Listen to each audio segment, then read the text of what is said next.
ఓం శాంతి 21/5/2024 సాకార ఈశ్వరీయ మధుర మహావాక్యాలు. మధురమైన పిల్లలారా, శివబాబా మనందరి అద్భుతమైన తండ్రి, టీచరు, సద్గురువు. వారికి తండ్రి ఎవ్వరూ లేరు. వారు ఎప్పుడు ఎవ్వరితోనూ ఏమీ నేర్చుకోరు. టీచరు లేరు. వారికి గురువుల అవసరము లేదు. ఇలా ఆశ్చర్యచకితులై మీరు వారిని స్మృతి చేయాలి, గుర్తు చేసుకుంటూ ఉండాలి. ప్రశ్న: స్మృతిలో ఏ నవీనత ఉంటే ఆత్మ సహజంగా పావనం అవ్వగలదు? జవాబు: స్మృతిలో కూర్చున్నప్పుడు తండ్రి నుండి కరెంటును, శక్తిని లాగుతూ ఉండండి. నేను ఆత్మ, తండ్రిని చూడాలి. తండ్రి ఆత్మనైన నన్ను చూడాలి. ఇదే నవీనత. ఇటువంటి స్మృతియే ఆత్మను పావనంగా చేయగలదు. ఎప్పుడైతే చూడాలి నేను బాబాను అనుకుంటామో, ముఖ్యంగా ఇది నేను చూడాలి అనుకున్నప్పుడు ఏకాగ్రతతో బాబా దగ్గర కూర్చుంటాం. మనస్సు కంప్లీట్గా బాబా పైనే ఉంటుంది. ఆటోమేటిక్గా అప్పుడు బాబా దృష్టి మన పైన పడుతుంది. ఈ విధంగా అనుకొని, ఇది క్రొత్తదనం, ఈ విధంగా అనుకొని యోగం చేస్తూ ఉన్నట్లయితే ఇది చాలా సులభమైనటువంటి స్మృతినే. కానీ పిల్లలు క్షణక్షణము మేము ఆత్మలము, శరీరాలు కాము అని మర్చిపోతారు. దేహి అభిమానులుగా ఉన్న పిల్లలు, ఆత్మ అభిమానులుగా ఉన్న పిల్లలే ఇలా స్మృతిలో ఉండగలరు. ఓం శాంతి. మధురాతి మధురమైన పిల్లలకు వీరు మా అనంతమైన తండ్రి అని, వారికి ఏ తండ్రి లేరు అని నిశ్చయపూర్వకంగా తెలుసు. ఈ ప్రపంచంలో తండ్రి లేని మనుషులు ఎవ్వరూ ఉండరు. ఒక్కొక్క మాటను చాలా బాగా అర్థం చేసుకోవాలి. నేను తండ్రే కాక జ్ఞానం కూడా వినిపిస్తాను, కానీ వారు ఎప్పుడూ చదవరు. మనుష్య మాతృలైతే ఏదో ఒకటి తప్పకుండా చదువుకుంటారు. కృష్ణుడు కూడా చదువుకున్నాడు. కానీ ఈ తండ్రి చెప్తున్నారు, నేను ఏం చదవాలి? నేను చదివించడానికి వచ్చాను. నేనేమి చదువుకోలేదు. నేను ఎవ్వరి నుండి శిక్షణ తీసుకోలేదు. నేను ఏ గురువుల వద్దకు వెళ్ళలేదు. డ్రామా ప్లాన్ అనుసారం తండ్రికి అత్యంత ఉన్నతమైన మహిమ తప్పకుండా ఉంటుంది. ఉన్నతాతి ఉన్నతమైన భగవంతుడు అని మహిమ కూడా ఉంది. వారికంటే ఉన్నతమైన వారు ఎవరు ఉంటారు? వారికి తండ్రి లేడు, టీచరు లేడు, గురువు లేడు. అనంతమైన తండ్రికి ఏ తండ్రి లేరు, ఏ టీచరు లేరు, ఏ గురువు లేరు. స్వయం వారే అందరికీ తండ్రి, వారే అందరికీ టీచరు, వారే అందరికీ సత్యమైన సద్గురువు, జగత్ గురువు. ఇది బాగా అర్థం చేసుకోగలరు. ఇటువంటి వ్యక్తి మరెవ్వరూ ఉండరు. ఈ విధంగా ఆశ్చర్యచకితులై ఇటువంటి తండ్రిని, టీచరును, సద్గురువును స్మృతి చెయ్యాలి, గుర్తు చేసుకోవాలి. మనుషులు ఓ గాడ్ ఫాదర్ అని కూడా పిలుస్తారు. వారు జ్ఞాన సాగరులైన టీచరే కాక సుప్రీం గురువు కూడా. అన్ని వారు ఒక్కరే. ఇలా అన్ని ఒక్కరుగానే ఉన్న మనుష్య మాత్రులు ఎవ్వరూ ఉండరు. అయితే ఈ తండ్రి కూడా మానవ శరీరం ద్వారానే చదివిస్తారు. నేను చదివించేందుకు నోరు తప్పకుండా కావాలి కదా. ఈ విషయం పిల్లలకు క్షణక్షణము స్మృతిలో ఉండినా వారి నావ తీరానికి చేరిపోతుంది. తండ్రిని స్మృతి చేయడం ద్వారానే వికర్మలు కూడా, పాపం కూడా సమాప్తి అవుతుంది. సుప్రీం టీచర్ అని భావించినందున మొత్తం జ్ఞానమంతా బుద్ధిలోకి వచ్చేస్తుంది. వారు సద్గురువు కూడా అయ్యారు. యోగము నేర్పిస్తూ ఉన్నారు. ఆ ఒక్కరితోనే యోగం జోడించాలి. సర్వాత్మలకు తండ్రి వారు ఒక్కరే. నన్ను ఒక్కరినే స్మృతి చెయ్యండి అని సర్వాత్మలకు ఆ తండ్రి చెప్తున్నారు. ఆత్మయే అన్ని పనులు చేస్తుంది. ఈ శరీరం అనే కారును నడిపేది ఆత్మనే. శరీరాన్ని రథము అనండి, లేక మరేమైనా అనండి, కానీ దానిని నడిపేది ముఖ్యమైనది ఆత్మయే. సర్వాత్మలకు తండ్రి ఒక్కరే. మనమంతా సోదరులము అని నోటితో అంటూనే ఉంటారు. ఒకే తండ్రి పిల్లలైన మనమంతా సోదరులమే. ప్రజాపిత బ్రహ్మ శరీరంలో తండ్రి ప్రవేశించినప్పుడు సోదరి సోదరులుగా అవ్వాల్సి వస్తుంది. ప్రజాపిత బ్రహ్మ ముఖ వంశావళి అయితే సోదరి సోదరులవుతారు కదా. సోదరునికి సోదరితో ఎప్పుడు వివాహం జరగదు. కావున వీరంతా ప్రజాపిత బ్రహ్మ కుమార్ కుమారీలుగా అయ్యారు. అందువలన సోదరి సోదరులుగా భావించినప్పుడు తండ్రికి అత్యంత ప్రియమైన పిల్లలుగా ఈశ్వరీయ సంప్రదాయానికి చెందిన వారిగా అయిపోయారు. మేము నేరుగా ఈశ్వరీయ సంప్రదాయానికి చెందిన వారము అని మీరందరికీ చెప్తారు. ఈశ్వరుడైన తండ్రి మాకు అన్నీ నేర్పిస్తూ ఉన్నారు. తండ్రి ఎవరి వద్ద నేర్చుకోలేదు. వారు సదా సంపూర్ణులు. వారి కళలు ఎప్పుడూ తగ్గిపోవు. మిగిలిన వారందరి కళలు తగ్గిపోతాయి. మీరు శివబాబాను చాలా మహిమ చేస్తారు. ఈ విధంగా శివబాబా అని అనడం చాలా సులభం. ఆ తండ్రే పతిత పావనులు. కేవలం ఈశ్వరుడు అన్నందున అంత బాగా అనిపించదు. తండ్రి వచ్చి పతితులను పావనులుగా ఎలా చేస్తారో చూసి పిల్లలైన మీ హృదయాలలో బాగా ముద్రించబడుతుంది. లౌకిక తండ్రి ఉన్నారు శరీరానికి, పారలౌకిక తండ్రి ఆత్మలకు ఉన్నారు. పారలౌకిక తండ్రిని అందరూ స్మృతి చేస్తారు, ఎందుకంటే అందరూ పతితులుగా ఉన్నారు.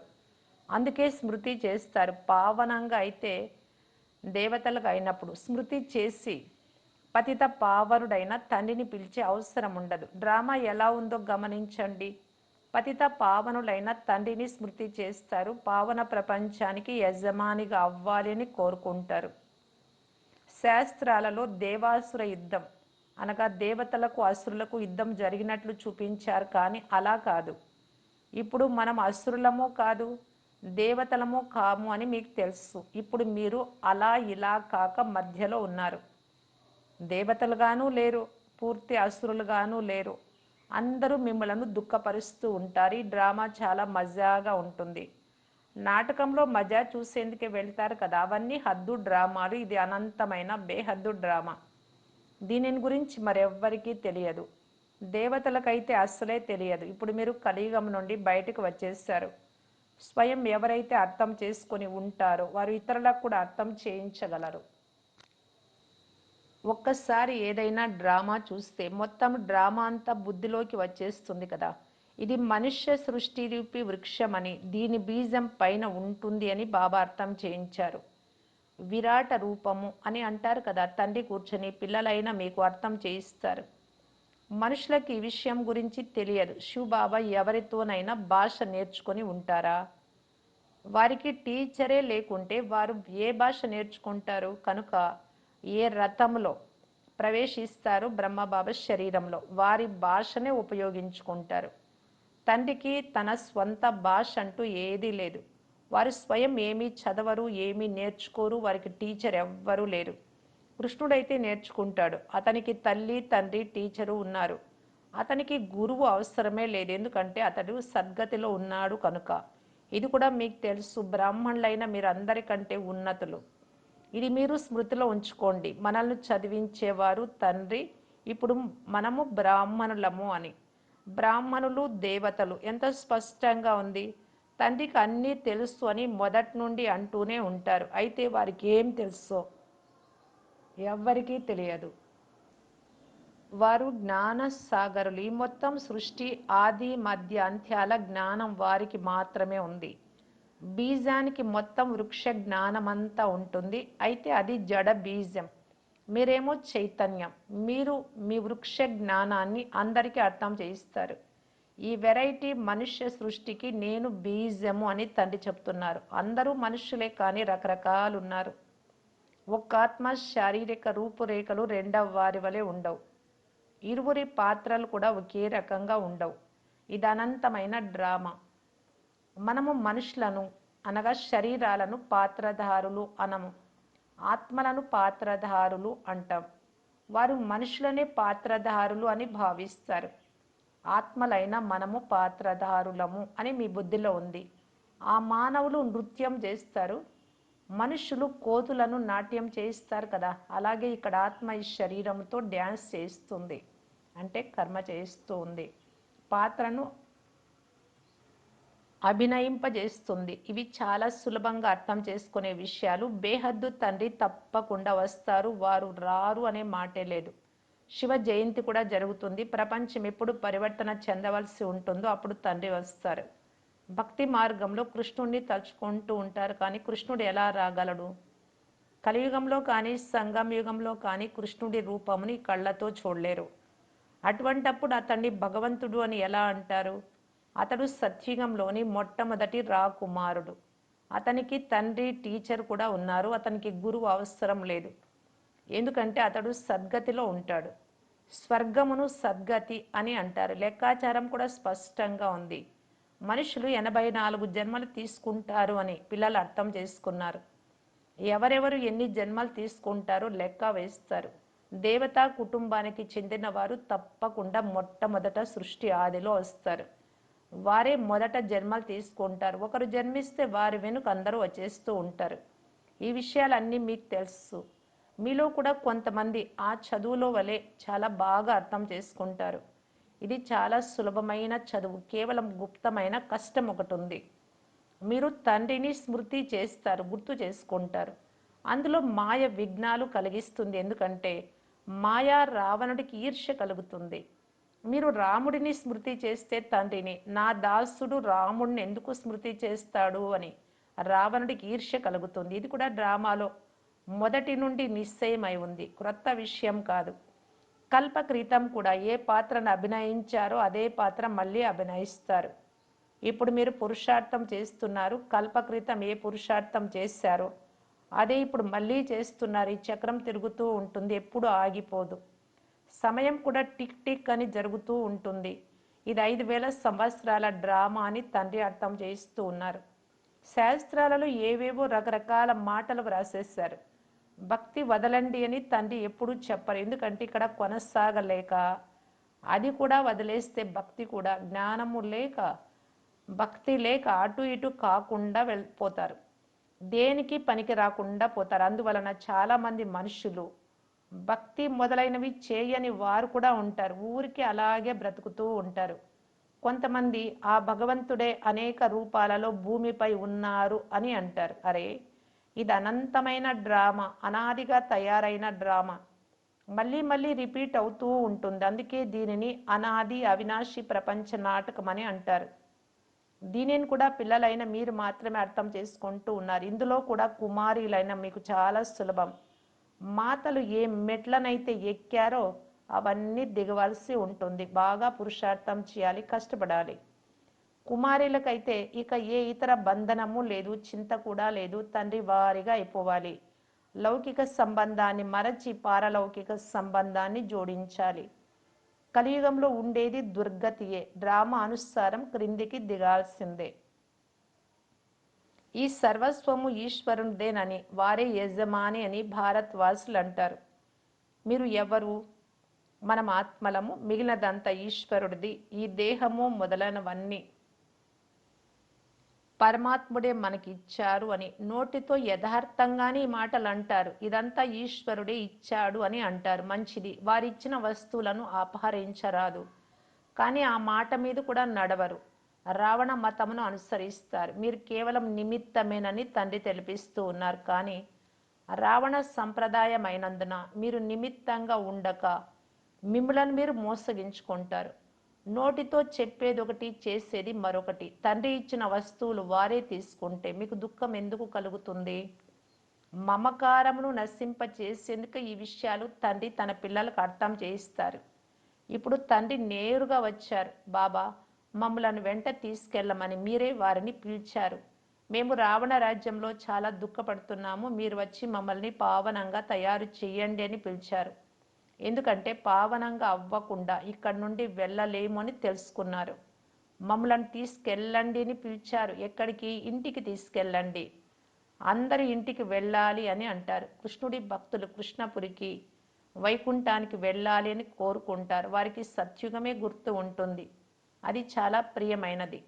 మనుషులు మరణిస్తే స్వర్గానికి వెళ్ళరు. స్వర్గమైతే సత్యుగంలో ఉంటుంది, కలియుగంలో నరకమే ఉంటుంది. కావున ఇక్కడ మరణిస్తే ఇక్కడే పునర్జన్మలు తప్పకుండా నరకంలోనే లభిస్తాయి, వినాశనం అయ్యేదాకా. వినాశనం అయినప్పుడే తండ్రి అందరినీ వెంట పెట్టుకొని ఇంటికి తీసుకెళ్లేది పైకి. ఇది సత్యుగం ఏమీ కాదు, అది ప్రపంచంలో అత్యంత అద్భుతమైనది అని నోటితో అంటారు, అర్థం కూడా చేసుకుంటారు. అయినా ఎవరైనా మరణించినప్పుడు వారి బంధువులు ఏమీ అర్థం చేసుకోరు. తండ్రి వద్ద గల 84 జన్మల చక్ర జ్ఞానము వారే ఇవ్వగలరు. మీరు స్వయాన్ని దేహమని భావిస్తూ ఉండేవారు, అది తప్పు అని తెలుసుకున్నారు. ఇప్పుడు తండ్రి దేహి అభిమాని భవ అని అంటున్నారు. కృష్ణుడు అలా చెప్పలేడు. ఎందుకంటే అతనికి తన దేహం ఉంది కదా. శివ బాబాకు తన దేహం అంటూ లేదు. ఇది వారి రథం. ఈ రథంలో వారు విరాజమానమై ఉన్నారు. ఇది వారి రథం, ఇతని రథం కూడా ఇదే. అంటే బ్రహ్మబాబా శరీరమే శివబాబాకు రథము, బ్రహ్మబాబాకు రథం. ఇతడికి తన ఆత్మ కూడా ఉంది. ఈ రథమును తండ్రి కూడా అప్పుగా తీసుకున్నారు. ఇతని శరీరాన్ని ఆధారంగా తీసుకున్నాను అని తండ్రి చెప్తున్నారు. తనదైతే లేదు, మరి ఎలా చదివిస్తారు? తండ్రి ప్రతిరోజు కూర్చొని పిల్లలను ఆకర్షిస్తారు. స్వయాన్ని ఆత్మగా భావించి తండ్రిని చూడండి. ఈ శరీరమును కూడా మర్చిపోవాలి. నేను మిమ్ములను చూస్తాను, మీరు నన్ను చూడండి. మీరు ఎంతగా తండ్రిని చూస్తూ ఉంటారో అంత పవిత్రమవుతూ ఉంటారు. పావనంగా అయ్యేందుకు మరో ఉపాయం ఏదీ లేదు. ఒకవేళ ఏదైనా ఉపాయం ఉంటే చెప్పండి. ఆత్మ పవిత్రమయ్యే మార్గం ఏదైనా ఉందా? గంగా నదిలోని నీటి వలన పావనంగా అవ్వలేరు. మొదట ఎవరికైనా తండ్రి పరిచయం ఇవ్వాలి. ఇటువంటి తండ్రి మరొకరు ఎవ్వరు ఉండరు. నాడిని చూడండి, ఆశ్చర్యపడేటట్లు అర్థం చేసుకున్నారా అని పరిశీలించండి.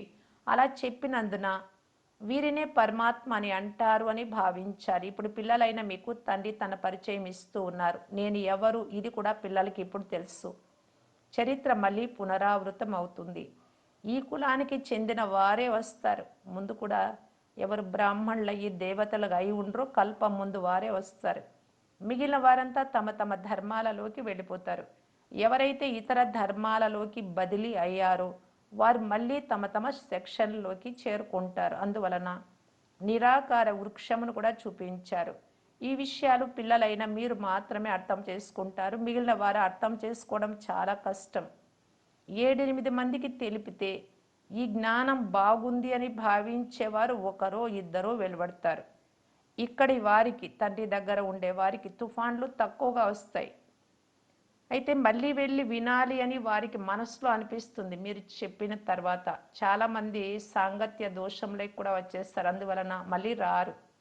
పార్టీలు జరుగుతున్నప్పుడు అక్కడికి వెళ్ళి అక్కడే తగులుకొని పోతారు. చాలా శ్రమ చేయాల్సి వస్తుంది. చాలా శ్రమతో కూడిన పని. ఎంతో కష్టపడాల్సి పడుతుంది. క్షణము మేము మర్చిపోతాము అని అంటారు. నేను ఆత్మ శరీరం కాదు అనే విషయాన్ని కూడా క్షణము మర్చిపోతారు. పిల్లలు కామచితిపై కూర్చొని నల్లగా మాడిపోయారు అని తండ్రికి కూడా తెలుసు. శ్మశాన గ్రస్తులై పడి ఉన్నారు. అందుకే నల్లగా తయారయ్యారు అపవిత్రంగా. వారిని గురించే తండ్రి నా పిల్లలందరూ కాలి మరణించారు అని అంటారు. ఇవన్నీ అనంతమైన విషయాలు. అనేక కోట్ల మంది ఆత్మలు నా ఇంటిలో ఉండేవారు అని తండ్రి అంటున్నారు. అనగా బ్రహ్మలోకంలో ఉండేవారు. తండ్రి అయితే అనంతంలో ఉన్నారు కదా. మీరు కూడా అనంతంలోనే నిల్చుంటారు. బాబా స్థాపన చేసి వెళ్ళిపోతారు అని మీకు తెలుసు. ఆ తర్వాత మీరు రాజ్యపాలన చేస్తారు. మిగిలిన ఆత్మలన్నీ శాంతిధామానికి వెళ్ళిపోతారు. మంచిది.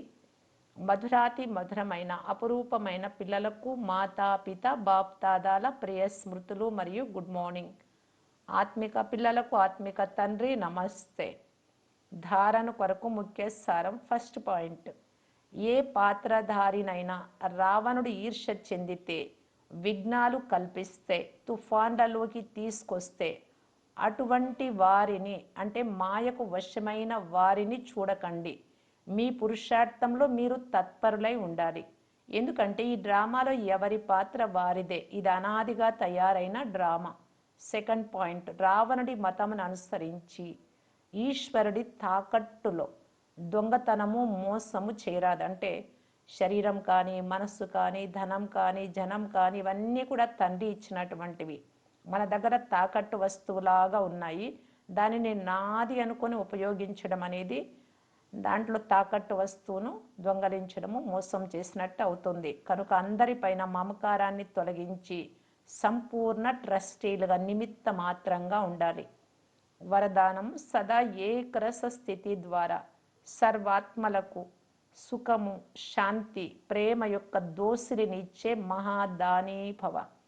పిల్లలైన మీ స్థితి, మీ మూడు సదా సంతోషంతో ఏకరసంగా ఒకే విధంగా ఉండాలి. ఒకప్పుడు మూడ్ ఆఫ్, ఒకప్పుడు మూడ్ చాలా సంతోషంగా, ఇలా ఉండరాదు. హెచ్చు తక్కువ కారాదు. సదా మహాదానులుగా అయ్యే వారి మూడ్ ఎప్పుడూ మారిపోదు. దేవతలుగా అయ్యేవారు అనగా ఇచ్చేవారు. మీకు ఎవ్వరు ఏమిచ్చినా మహాదాని పిల్లలైన మీరు మాత్రం వాళ్ళు దుఃఖమే ఇవ్వని, నిందలే చెయ్యని, అయితే మీరు మాత్రం అందరికీ సుఖం యొక్క దోసిలి, శాంతి యొక్క దోసిలి, ప్రేమ యొక్క దోసిలి ఇవ్వండి. శరీరంతో సేవ చేయడంతో పాటు మనస్సు ద్వారా ఇటువంటి సేవలో బిజీగా ఉంటే వైబ్రేషన్స్ ద్వారా వ్యాపింపచేసే దాంట్లో డబల్ పుణ్యము జమ అవుతుంది. ఒకటి నోటి ద్వారా, రెండవది మనస్సు ద్వారా, లేదంటే ముఖము ద్వారా సంతోషము. ఇలాంటిది స్లోగన్. మీ విశేషతలు, మీ దగ్గర ఏమేమైతే విశేషతలు అంటే మంచి గుణాలు కానీ ఏదైనా ఎవరైనా మహిమ చేస్తూ ఉన్నారంటే అది విశేషత. అది ఉంటే అది ఎవరు ఇచ్చినటువంటిది? ప్రభువు ఇచ్చినటువంటి ప్రసాదం అది. వాటిని కేవలం స్వయం కొరకే ఉపయోగించుకోకండి. ప్రసాదాన్ని అందరూ పంచుకొని తింటారు కదా, అలాగా మీ దగ్గర ఉండే విశేషతలను అందరి కొరకు ఉపయోగించుకోండి. పంచండి మరియు పెంచుకోండి. పంచే కొద్దీ పెంచుకోవడం అవుతుంది. ఓం శాంతి. అవ్యక్త ఇషారా. సంతుష్టంగా సదా ప్రసన్నంగా ఉండటానికి మహాదాని అయ్యి ఖుషీ ఖజానాను దానం చేయటానికి బాప్దాదా తెలియజేస్తూ ఉన్నారు. ఎవరు భయభీతాత్మలుగా ఉంటారో, చాలా భయంతో, వారిని శక్తిశాలిగా తయారు చేసేవారు. దుఃఖ సమయంలో సుఖమిచ్చే ఆత్మలు సుఖదాత పిల్లలు కనుక సదా అందరికీ సుఖం ఇవ్వాలి అనే శ్రేష్ట భావనను ఉంచుకోండి. ఏ ఆత్మ అయినా మీతో ఎలాంటి వ్యవహారం చేసినా కానీ, దుఃఖమే ఇచ్చినా కానీ, శ్రేష్ట ఆత్మ అయినా మీరు సదా ప్రతి ఒక్కరికి ఆనందాన్ని ఇవ్వాలి. వారు మీకు ముళ్ళై గుచ్చిన దానికి బదులు మీరు ఆత్మిక గులాబీలు ఇవ్వండి. వారు దుఃఖం ఇచ్చిన సుఖదాత పిల్లలైన మీరు సుఖము మాత్రమే ఇవ్వాలి. ఓం శాంతి.